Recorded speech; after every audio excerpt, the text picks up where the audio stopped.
Hey there, here are some basic scissor tips to help you get started.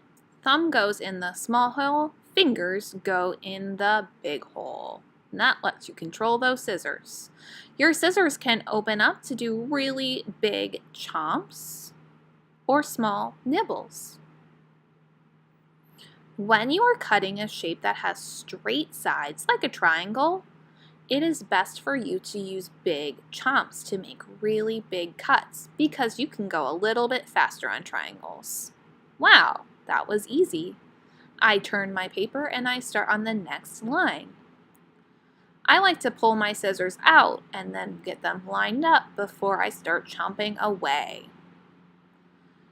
If you have a shape like a star where you have two lines going in, you might want to use the wiggly tooth method. I cut in from one side and then I take my scissors out and cut from the other side. When I get to the middle, there's my tooth and I'm going to pull it out. You can see I'm going to go and do that over again on the other sides of my star. If you ever have a zigzag line, this is a great tool to help you get your scissors in between your zigzag and still keep your nice pointy tips on your zigzag line. Almost done.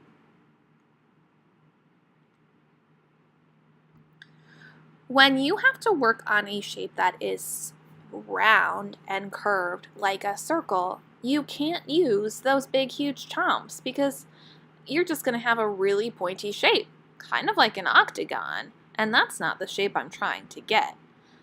A better choice would be to use your scissors to take small little nibbles, and I'm not going to close my scissors all the way. I'm just going to do tiny little cuts to help me stay on the lines as they curve, and I'm holding my paper with my other hand and I'm turning it as I nibble, nibble, nibble, nibble, nibble.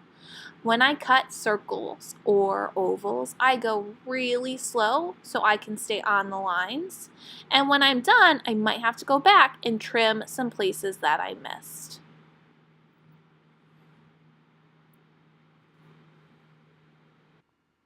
When you go to cut out your monster's face, you're probably going to use more nibbles than chomps.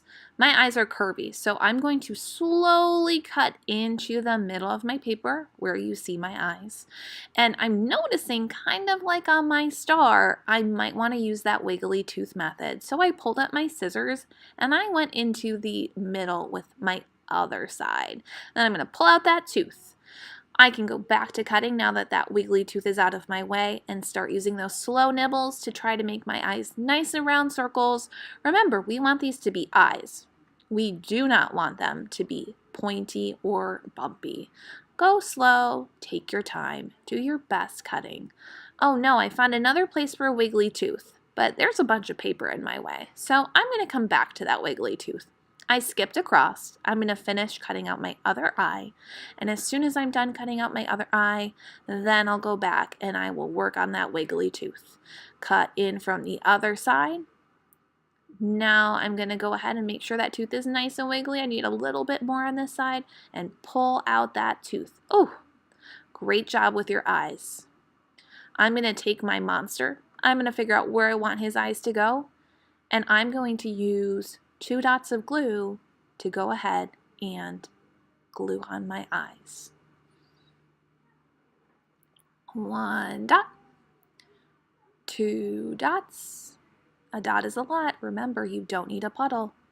Flip over your eyes and push those eyes down. Hold them down and count to 10. There's 5, 6, 7, 8, 9, 10. Your eyes should be stuck.